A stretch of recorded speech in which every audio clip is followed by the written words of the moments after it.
George Everest entry fees को लेकर विवाद तेज, हाईकोर्ट के आदेशों के बावजूद वसूली का आरोप।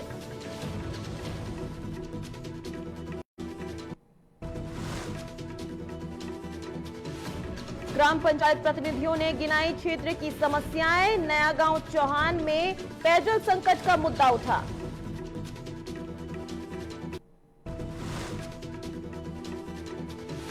गुलदार के हमले से इलाके में दहशत, महिला पर गुलदार का हमला, मौके पर हुई मौत।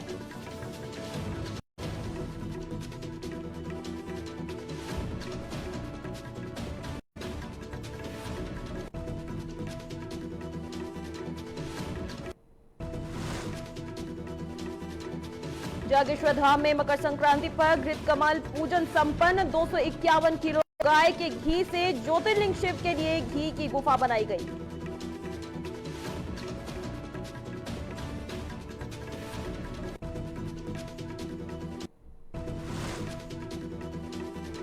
नमस्कार, आप देख रहे हैं न्यूज टीवी इंडिया और मैं आपके साथ शिवजी। खबरों की शुरुआत करते हैं आज की बड़ी खबर के साथ। बता दें कि देहरादून से खबर आ रही है जहां उत्तराखंड में एक बार फिर मौसम बदलने वाला है।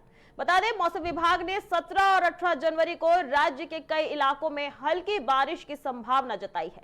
खासकर पहाड़ी और ऊंचाई वाले क्षेत्रों में बारिश और बर्फबारी हो सकती है। मौसम विभाग के निदेशक चंद्र सिंह तोमर के मुताबिक पश्चिमी विक्षोभ के सक्रिय होने से ठंड में इजाफा होगा। उन्होंने बताया कि पिछले कुछ दिनों से राज्य में मौसम शुष्क बना हुआ है, लेकिन अब बदलाव के आसार है। हालांकि विभाग के पास ऊंचाई वाले इलाकों में हाल ही की बारिश या बर्फबारी का कोई आधिकारिक रिकॉर्ड नहीं है, लेकिन मीडिया रिपोर्ट्स में कुछ जगहों पर हल्की बारिश और बर्फबारी की जानकारी सामने आई है।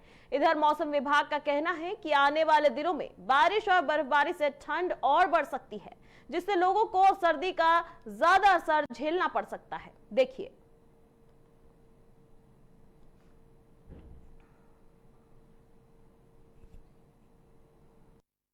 कि अभी जो बारिश अभी तो हमारे रिकॉर्ड में तो नहीं आई है, लेकिन जैसे मीडिया के माध्यम से हमको भी पता लगा है ऊपर थोड़ा सा हायर रीचेज में 3,000 मीटर एंड अबव एरिया में कहीं कहीं बर्फबारी पिछले एक वीक में रिकॉर्ड हुई, 1-2-4 जगह पे। हाँ, अब उसके बाद अभी एक और जो है पश्चिम विक्षोभ आ रहा है, जिससे कि ये उम्मीदें बन रही है कि 17-18 तारीख के बाद से यहाँ पर पहाड़ी इलाकों में जो है थोड़ा सा बहुत हल्की से हल्की बारिश होने का अनुमान है। और 3,334 मीटर या उससे ऊपर वाले इलाकों में बर्फबारी भी, हल्की फुल्की बर्फबारी भी हो सकती है। चलिए बढ़ते हैं अगली खबर की ओर। अगली खबर मसूरी से आ रही है, जहां मसूरी में जॉर्ज एवरेस्ट पर्यटन स्थल पर एंट्री फीस वसूले जाने को लेकर विवाद लगातार गहराता जा रहा है। हाईकोर्ट ने साफ आदेश के बावजूद पर्यटकों और स्थानीय लोगों से फीस वसूले जाने के विरोध में बुधवार को कांग्रेस पार्टी और स्थानीय नागरिक सड़कों पर उतर आए। बता दें कांग्रेस नेता सुशांत बोरा के नेतृत्व में कांग्रेस कार्यकर्ताओं और स्थानीय लोगों ने पिक्चर पैलेस चौक से लेकर गांधी चौक तक विरोध रैली निकाली। प्रदर्शन के दौरान कार्यकर्ताओं ने हाथों में तख्तियां लेकर प्रदेश की भाजपा सरकार के खिलाफ नारेबाजी की और गांधी चौक पर सरकार का पुतला भी फूका। इधर कांग्रेस नेताओं का कहना है कि हाईकोर्ट ने जॉर्ज एवरेस्ट में एंट्री फीस ना लेने के स्पष्ट निर्देश दिए हैं, जिसके बावजूद निजी कंपनी खुलेआम आदेशों की अपमान कर रहे हैं। यहाँ न सिर्फ अदालत का अपमान है, बल्कि आम जनता और पर्यटकों का शोषण भी है। इधर सुशांत बोरा ने आरोप लगाया कि भाजपा सरकार ऐतिहासिक धरोहरों को निजी कंपनियों को सौंपकर जनता से अवैध वसूली करवा रही है। उन्होंने कहा कि ना तो अधिकारी सुनवाई कर रहे हैं, ना ही कंपनियां कानून का पालन कर रहे हैं।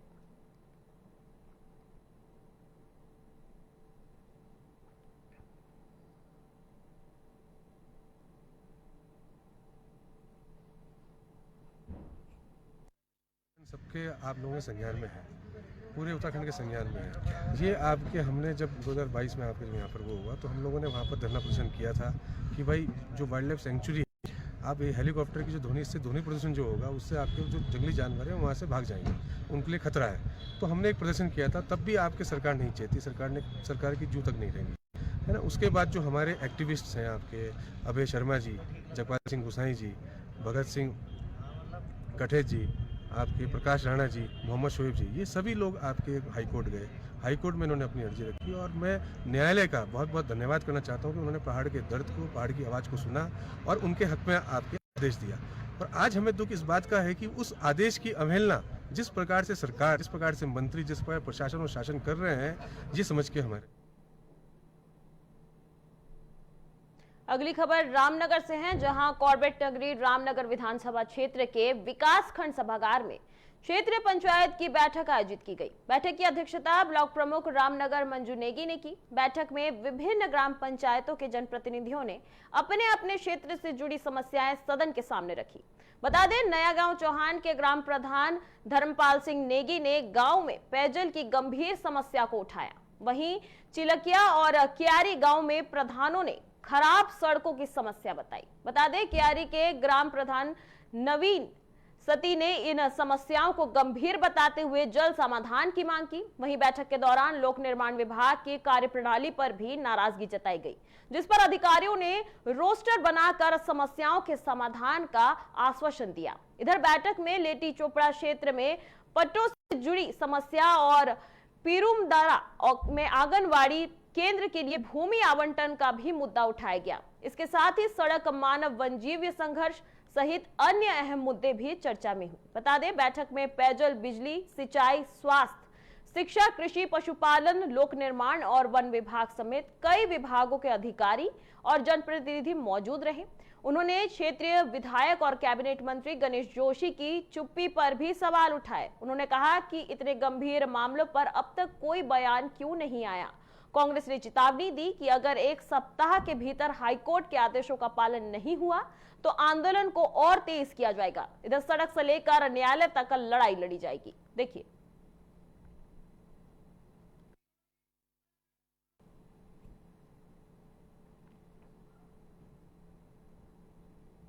बता दें कि सर से खबर आ रही है, अल्मोड़ा जिले के विकासखंड सर के खोलियो गांव में गुलदार के हमले से इलाके में दहशत का माहौल बना हुआ है। बीते दिनों लकड़ी लेने गई एक महिला पर गुलदार ने हमला कर दिया था, जिसमें महिला की मौके पर ही मौत हो गई।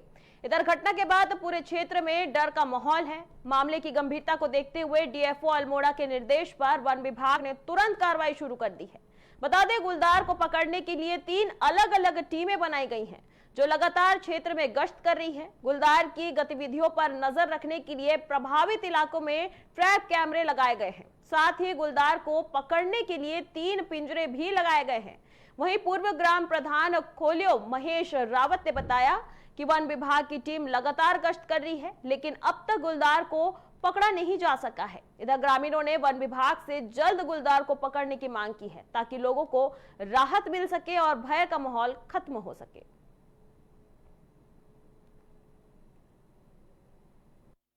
के आतंक से या जिस भी हिंसक वन्यजीव के आतंक से मानव वन्यजीव संघर्ष हो रहा है ना, उसमें हमारे डीएफओ साहब के सीधे निर्देश हैं कि गांव वाले और जो भी आम जनमानस हैं उनकी हम देखरेख करें। इसमें हमारी 3 से 4 टीमें निरंतर गश्त कर रही हैं, निगरानी कर रही हैं और हमने 3 भिन्न भिन्न स्थानों पर ट्रैप कैमरा सहित पिंजरे लगाए हुए हैं। एक तो पिंजरा वहाँ लगाया है जहाँ पे इंसिडेंट हुआ था, दूसरा उसी के कुछ दूरी पे है जहाँ हमें ये लगता है कि हिंसक वन्यजीव यहाँ से उसकी आवाजाही रही होगी, आ रहा होगा या जा रहा होगा। तीसरा, जहाँ पे वन्यजीव के पदचिन्ह पाए गए गाँव पर वह स्थान, तो वहाँ पे हमने पिंजरा लगाया है। साथ ही हम दिन रात और हर समय जाके गाँव के। चलिए बढ़ते हैं अगली खबर की ओर। अगली खबर अल्मोड़ा से है, जहां उत्तराखंड के अल्मोड़ा जनपद स्थित जागेश्वर धाम में मकर संक्रांति के पावन अवसर पर सदियों पुरानी परंपरा के तहत घृत कमल पूजन संपन्न हुआ है। बता दें, वैदिक मंत्रोच्चारण के बीच 251 किलो गाय के घी से ज्योतिर्लिंग जागेश्वर महाराज के लिए घी की गुफा बनाई गई। बता दें, इसके बाद विधि विधान से भगवान शिव को घृत कमल में विराजमान किया गया। इस विशेष पूजा के दौरान जागेश्वर धाम का पूरा क्षेत्र भक्ति और आस्था के माहौल में डूबा नजर आया। बता दें, मकर संक्रांति का घृत कमल पूजन की यह परंपरा प्राचीन काल से चली आ रही है। मान्यता है कि इस अवसर पर भगवान शिव 1 माह तक घी की गुफा में साध नरात रहते हैं। बता दें, घृत कमल बनाने की प्रक्रिया भी खास होती है। पहले घी को गर्म और फिर ठंडे पानी से शुद्ध किया जाता है। ठंडे वातावरण के कारण घी तुरंत ठोस रूप ले लेता है, जिसके बाद मंत्रोच्चारण के साथ घृत कमल को आकार दिया जाता है। बता दें कि घृत कमल में विराजमान होने के बाद श्रद्धालु 1 माह तक भगवान शिव के इसी रूप के दर्शन करते हैं। फाल्गुन माह की संक्रांति को विधि विधान से घृत कमल को उतारा जाएगा और उसके बाद घी की छोटे टुकड़ों में काटकर श्रद्धालुओं को अमृत प्रसाद के रूप में दिया जाएगा, जिसे परंपरा अनुसार सिर पर धारण किया जाएगा।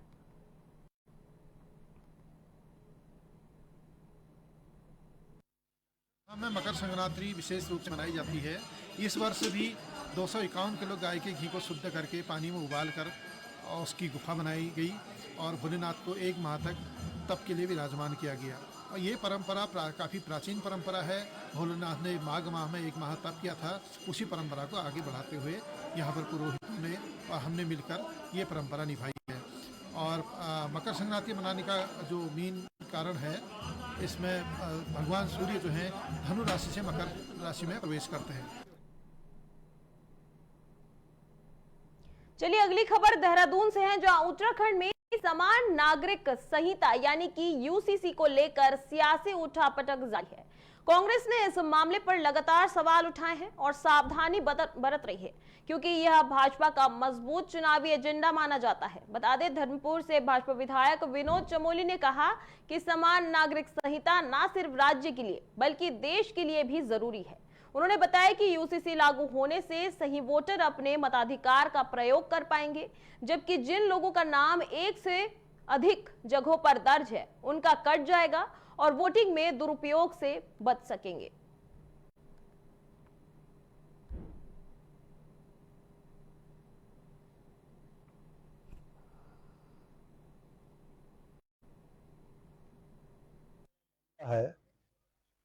कांग्रेस भी समझती है कि उत्तराखंड हमारा पायनियर स्टेट है जो यूनिफॉर्म सिविल कोड को ले आई है।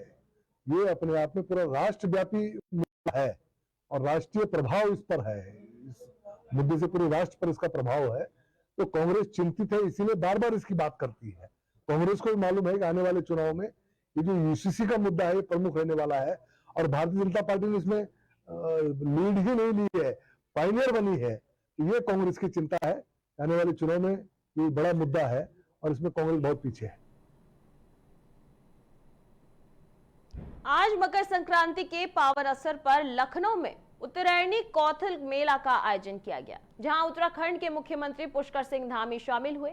यह मेला पर्वतीय संस्कृति, पारंपरिक मूल्यों और हमारी विरासत को बढ़ावा देने का एक महत्वपूर्ण तरीका है। सीएम धामी ने कहा कि इस पर्व का आयोजन लाखों उत्तराखंड वासियों को एकजुट करने का काम कर रहा है और यह हमारी लोक संस्कृति की झलक भी प्रस्तुत करता है।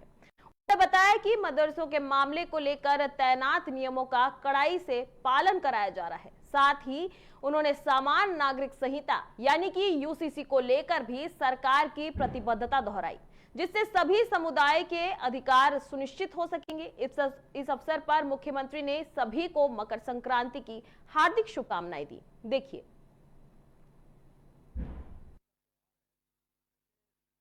आज उत्तरायणी पर्व है, मकर संक्रांति का त्यौहार है और लखनऊ में हमारे पर्वतीय महापरिषद के द्वारा यहाँ पर लाखों जो पर्वतीय भाई बहन रहते हैं उन सभी का यहाँ पर एक तरह से एक उत्सव मनाया जाता है, एक त्यौहार आयोजित किया जाता है, एक बड़ा मेला आयोजित किया जाता है। ये निश्चित रूप से अपनी संस्कृति को, संस्कारों को, विरासत को आगे बढ़ाने का बहुत माध्यम है और हमारे त्यौहार, हमारे पर्व ये हमें निश्चित रूप से बड़ी धूमधाम से मनाने का अवसर देते हैं, एक दूसरे से मिलने का अवसर देते हैं, एक दूसरे से जुड़ने का अवसर देते हैं। देखिए, आज उत्तरायणी पर्व है, मकर संक्रांति का त्यौहार है और लखनऊ में हमारे पर्वतीय महापरिषद के द्वारा यहाँ पर लाखों जो पर्वतीय भाई बहन रहते हैं उन सभी का यहाँ पर एक तरह से एक उत्सव मनाया जाता है, एक त्यौहार आयोजित किया जाता है, एक बड़ा मेला आयोजित किया जाता है। ये निश्चित रूप से अपनी संस्कृति को, संस्कारों को, विरासत को आगे बढ़ाने का बहुत माध्यम है और हमारे त्यौहार, हमारे पर्व ये हमें निश्चित रूप से बड़ी धूमधाम से मनाने का अवसर देते हैं, एक दूसरे से मिलने का अवसर देते हैं, एक दूसरे से जुड़ने का अवसर देते हैं। देखिए, तो चलिए, राजधानी देहरादून से एक खुश कर देने वाली खबर सामने आई है, जहां मियांवाला क्षेत्र में रहने वाले पार्थ परमार का चयन उत्तराखंड अंडर 14 आयु वर्ग की क्रिकेट टीम में हुआ है। बता दें, इस सफलता से उनके घर और पड़ोस में खुशी का माहौल है। परिवार और क्षेत्रवासियों की ओर से उन्हें लगातार बधाई संदेश मिल रहे हैं। बता दें, क्रिकेट एसोसिएशन ऑफ उत्तराखंड ने पिछले साल दिसंबर में छिदरवाला स्थित आयुष क्रिकेट एकेडमी में अंडर 14 वर्ग के ट्रायल आयोजन किए थे। इस ट्रायल्स में कुल 20 खिलाड़ी का चयन किया गया, जिसमें पार्थ परमार भी शामिल हैं। उन्हें टीम में बल्लेबाज और विकेटकीपर के रूप में चुना गया है। बता दें, पार्थ के पिता चंद्रपाल सिंह परमार ने बताया कि पार्थ को बचपन से ही क्रिकेट में गहरी रुचि रही है। वर्ष 2018 से क्रिकेट खेल रहे पार्थ की इस सफलता ने परिवार को बेहद खुशी दी है। बता दें, पार्थ की मां पुष्पा परमार ने बताया कि पार्थ खेल के साथ साथ पढ़ाई पर भी ध्यान रखते हैं। वहीं राजन स्कूल की 9वीं कक्षा में के छात्र हैं। पुष्पा परमार ने कहा कि पार्थ की यह उपलब्धि न सिर्फ उनके सपनों को नई उड़ान देगी, बल्कि हमें गर्व से पार्थ की मां कहलाने का अवसर भी देती है।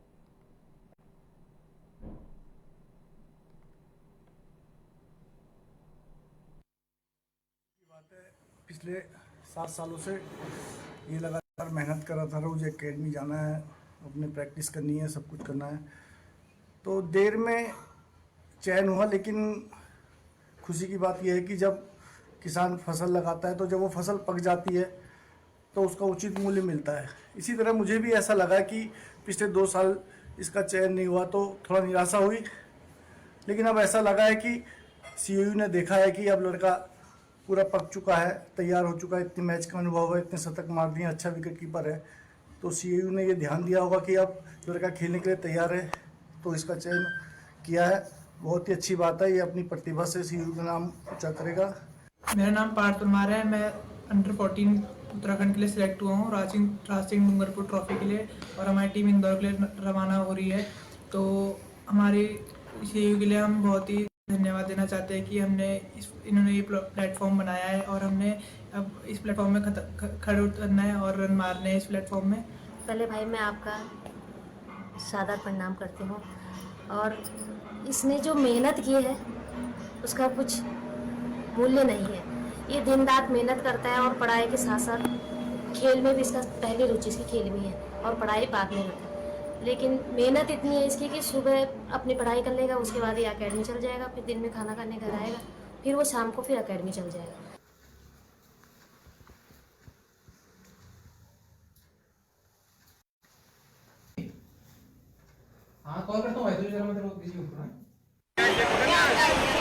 गंगा घाटों में गैर हिंदू व्यक्तियों के प्रवेश पर रोक लगने की मांग लगातार बढ़ रही है।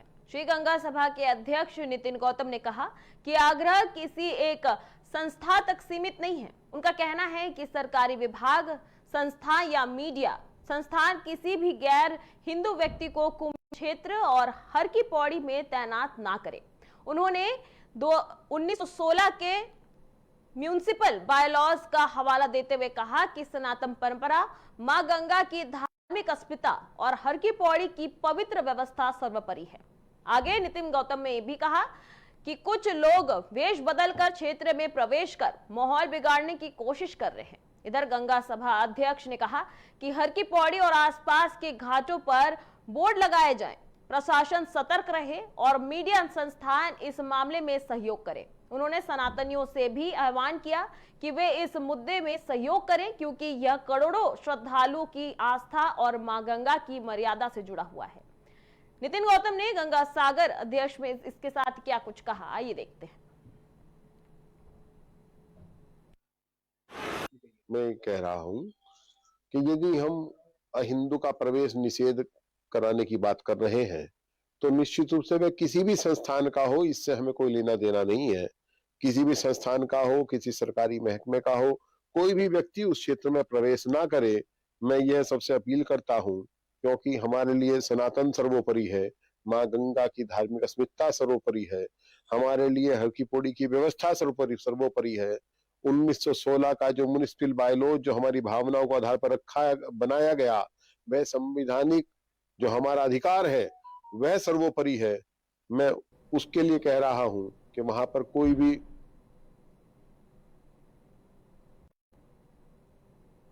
चलिए अगली खबर ऋषिकेश से बता रहे हैं आपको, जहां हरिद्वार रोड पर काली के ढाल के पास एक भीषण सड़क हादसा हुआ।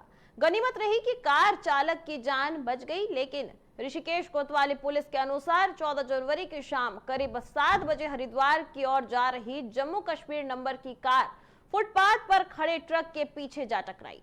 हादसे की आवाज इतनी तेज थी कि आसपास खड़े लोग घबरा गए। कुछ देर बाद लोग घटनास्थल पर पहुंचे और देखकर कार का कंडक्टर साइड ट्रैक से टकराने के कारण बुरी तरह क्षतिग्रस्त हो गया। लोगों ने चालक को कार से बाहर निकाला और जान बचाई। बता दें कि घटना के बाद ट्रक चालक मौके से ट्रक लेकर चले गया। वहीं पुलिस को सूचना मिलते ही तुरंत पहुंची और चालक व स्थानीय लोगों से जानकारी ली। चौकी प्रभारी विनय शर्मा ने बताया कि चालक बहुत घबराया हुआ था और फिलहाल अपना नाम पता सही से नहीं बता पा रहा है। उसके मोबाइल से मिले नंबर के आधार पर परिवार से संपर्क किया जा रहा है। पुलिस हादसे के कारणों का जांच कर रही है। यह हादसा 16 दिसंबर को मनसा देवी रेलवे फाटक के पास हुई सड़क दुर्घटना की याद दिला दी। बता दें, जिसमें तेज रफ्तार की वजह से कार सवार 4 युवकों की जान चली गई थी।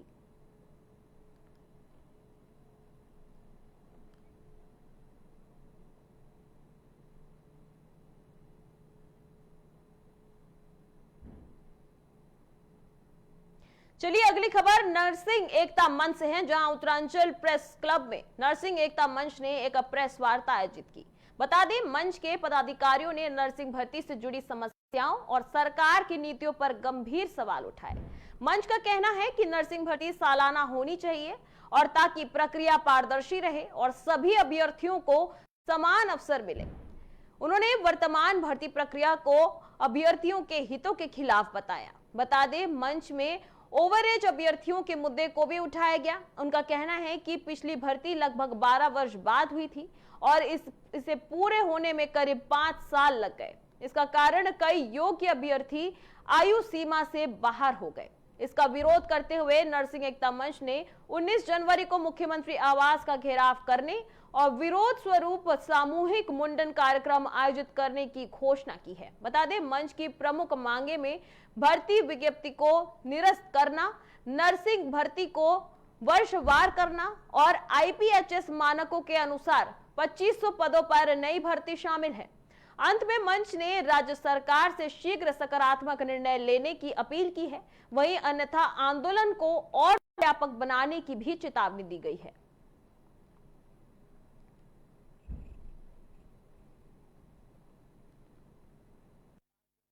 पहले तो मैं आपका धन्यवाद करती हूँ मीडिया कर्मियों का जो आज यहाँ पे मौजूद है और आपके माध्यम से जो हमारी बात सरकार तक पहुँचाई जा रही है। और सरकार का ये धन्यवाद है कि सरकार हमारी बात सुने और उसे गहनता से ले और उस पर जल्दी से जल्द अमल करे, ठीक है, और सीनियरिटी वाइज लागू करे। सर, आज हमारा जो है ये इसमें प्रेस क्लब में आने का हमारा एक मुद्दा ये है कि अब तक जो है हमारे काफी वो हो चुके हैं, मतलब रैलियां वगैरह निकली हैं, लेकिन सरकार जो है इन सबको देख करके अनदेखी करी है। आपके द्वारा लगातार हर एक जिले में मेडिकल कॉलेज बनाया जा रहा है, आपके द्वारा छोटे छोटे हॉस्पिटल को उच्चीकृत किया जा रहा है, तो क्या फिर वहाँ पे जो कार्य जो करने वाले होंगे, तो वहाँ पे कार्य करने वाले के नर्सिंग अधिकारी नहीं होंगे, तो वहाँ पे आपको रोजगार वहाँ पे सृजित करने होंगे, वहाँ पे लोगों को आपने करने होंगे। और अभी भी इंडियन पब्लिक हेल्थ स्टैंडर्ड मानकों के अनुरूप जो यहाँ पे 3000 प्लस पद जो हम लोगों के बचे हुए, तो कहीं ना कहीं आप उनको देने में इतनी देरी क्यों दिखा रहे हैं, जबकि सबको को पता है कि स्वास्थ्य नर्सिंग अधिकारी। चलिए नजर डालते हैं अगली खबर की ओर। अखिल विश्व गायत्री परिवार की ओर से आयोजित होने वाले शताब्दी समारोह को लेकर तैयारियां जोरों पर हैं। यह केवल एक भव्य आयोजन नहीं, बल्कि अत्याधुनिक चेतना, राष्ट्र निर्माण और पर्यावरण संरक्षण का ऐतिहासिक संकल्प भी होगा। देव संस्कृति विश्वविद्यालय के प्रतिकुलपति डॉक्टर चिन्मय पांड्या ने समारोह के रूपरेखा साझा करते हुए बताया कि यह कार्यक्रम गुरुदेव की अलौकिक साधना और माताजी के अखंड दीप के 100 वर्ष पूरे होने के उपलक्ष्य में आयोजित किया जा रहा है। बता दें, वसंत पंचमी 2026 को होने वाले मुख्य कार्यक्रम में देश के गृह मंत्री, रक्षा मंत्री, मुख्यमंत्री, 3 से अधिक केंद्रीय मंत्री तथा अंतरिक्ष यात्री शुभांशु शुक्ला सहित कई वशिष्ठ अतिथि शामिल होंगे। बता दें ये सभी इस दिव्य अवसर के साक्षी बनेंगे। डॉक्टर पांड्या ने कहा कि शताब्दी समारोह में पर्यावरण संरक्षण का महासंकल्प लिया गया है। बता दें गायत्री परिवार 16 करोड़ लोगों को नशा मुक्त कराने के अपने लक्ष्य के साथ एक व्यक्ति एक को मुक्त कराए के मंत्र के तहत व्यसन मुक्ति अभियान को जन जन तक पहुंचाएंगे।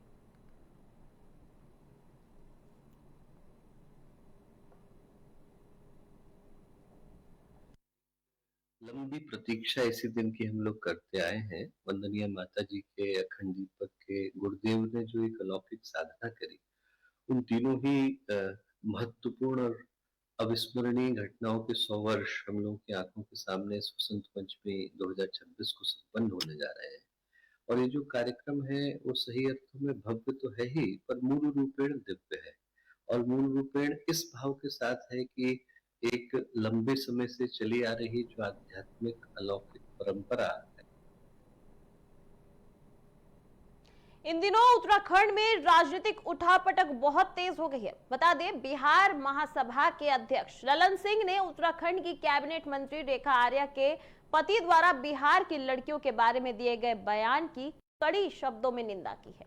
उत्तराखंड की महिला एवं बाल विकास मंत्री रेखा आर्या के पति गिरधारी लाल साहू ने हाल ही में कार्यक्रम में यह दावा किया था कि बिहार में 20 से 25 हजार रुपए में लड़कियां मिल जाती हैं, जो महिलाओं के प्रति एक आपत्तिजनक टिप्पणी के रूप में सामने आई थी।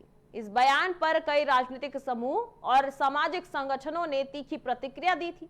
बता दें ललन सिंह ने कहा कि किसकी जिम्मेदार व्यक्ति को बोलते समय यह ध्यान रखना चाहिए कि उनके अपने घर में महिला सशक्तिकरण तथा महिला एवं बाल विकास जैसे महत्वपूर्ण विषय पर कार्य कर रही कैबिनेट मंत्री भी मौजूद हैं। ऐसे में इस प्रकार की टिप्पणी न केवल बिहार की महिलाओं का अपमान है, बल्कि पूरे देश की महिलाओं के सम्मान को भी ठेस पहुंचाती है। उन्होंने ये भी बताया कि उन्होंने ये भी बताया कि बिहारी महासभा जो एक सांस्कृतिक संगठन है, इस मामले को लेकर प्रधानमंत्री, भाजपा के राष्ट्रीय अध्यक्ष और प्रदेश अध्यक्ष को पत्र लिखकर अपना विरोध भी दर्ज कराया है।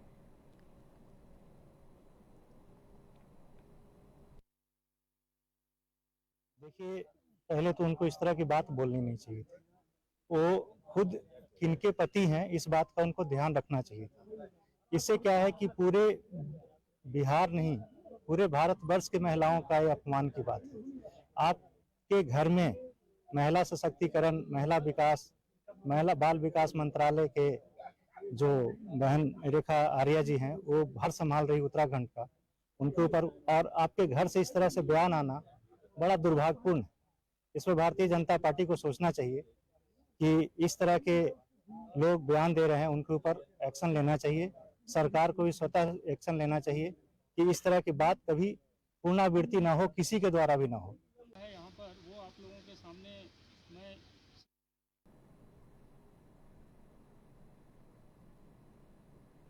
चलिए रुक करते हैं अगली खबर की ओर। अगली खबर नैनीताल से है, जहां नैनीताल के धारी ब्लॉक और आसपास के पहाड़ी इलाकों में लगातार गुलदार के हमलों से दहशत बनी हुई थी। पिछले कुछ हफ्ते में महिलाओं पर कई हमले हुए, जिसमें से कुछ में उनकी मौत भी हो गई। इस गंभीर स्थिति को नियंत्रण में लाने के लिए वन विभाग ने बड़े स्तर पर कार्रवाई की है। बता दें विभाग ने संभावित ठिकानों पर 10 से अधिक पिंजरे लगाए हैं और 50 से अधिक कैमरे ट्रैप स्थापित किए हैं। साथ ही कई टीम को इलाके में गश्त के लिए लगाया गया है। हाल ही में बता दें कि हमलावर गुलदारों में से 2 गुलदारों को पिंजरे में भी कैद किया गया है। वन विभाग का कहना है कि इन्हें रानीबाग स्थित रेस्क्यू सेंटर में लाया जाएगा और उनके सैंपल की जांच कर यह पुष्टि की जाएगी कि कौन कौन से हमलों में ये शामिल थे। वन विभाग ने भी बताया कि गश्त टीमें अभी भी इलाके में सक्रिय हैं ताकि किसी भी तरह के दोबारा हमले को रोका जा सके और ग्रामीण निडर होकर अपनी रोजमर्रा के काम कर सके।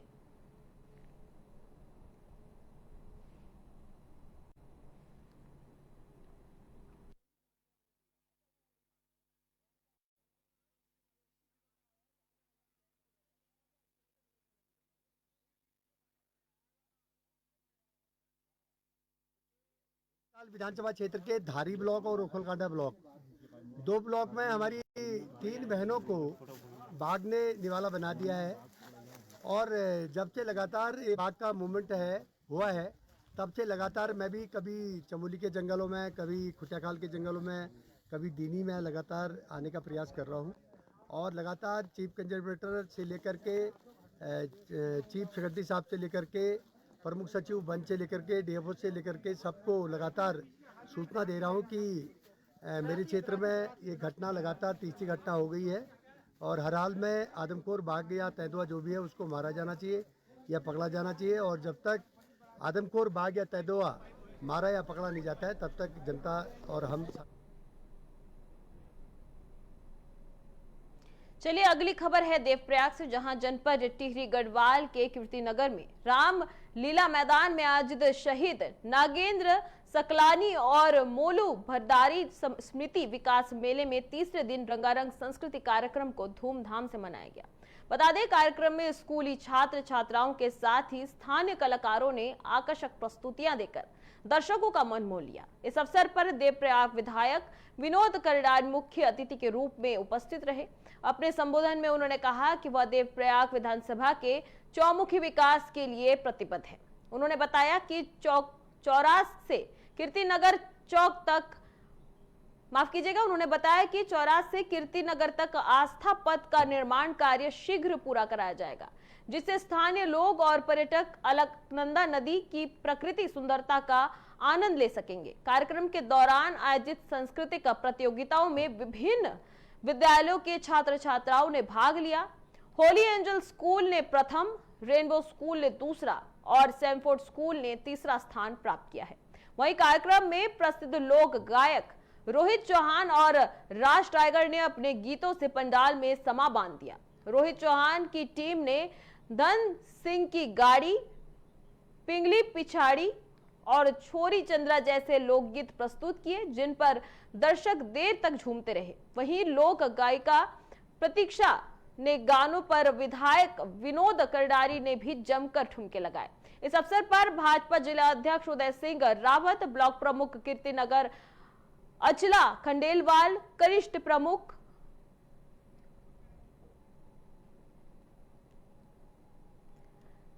कई प्रतिनिधि इस मेले में शामिल हुए।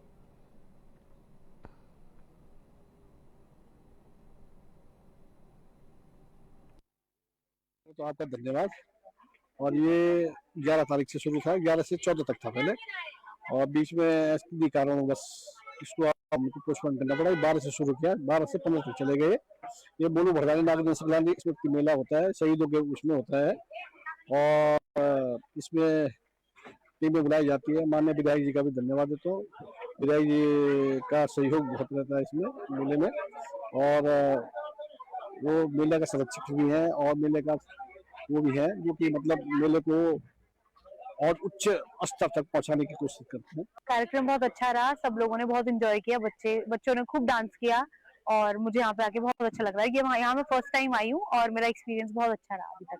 आजकल तो यही सब कुछ चीजें कॉमन है और अच्छा भी लगता है, और मैं चाहती हूँ बच्चों को यही बोलना कि आप लोग डांस वाले गानों के साथ साथ थोड़े सुनने वाले गाने भी सुनो, ताकि हमारे उत्तराखंड की पहचान सिर्फ डांस वाले गानों से ही न रह जाए, सुनने वाले गानों की भी हो। बस अब पार्टियों का अपना अपना वो है, इसमें मैं ज्यादा नहीं बोलता हूँ, ज्यादा टिप्पणी कर पाता हूँ मैं इसमें। तो मिलना चाहिए। मैं तो ऐसा है कि हम चाहते ये बस बेटी किसी की भी हो, हमारी बेटी है, किसी की बेटी है, बेटी को न्याय तो मिलना चाहिए। अब जांच ये है कि सीबीआई में है, सीबीआई जांच करेगी जो भी है। जो भाई इसके हत्यारे थे वो तो मतलब उसमें है ही, जेल में है ही वो।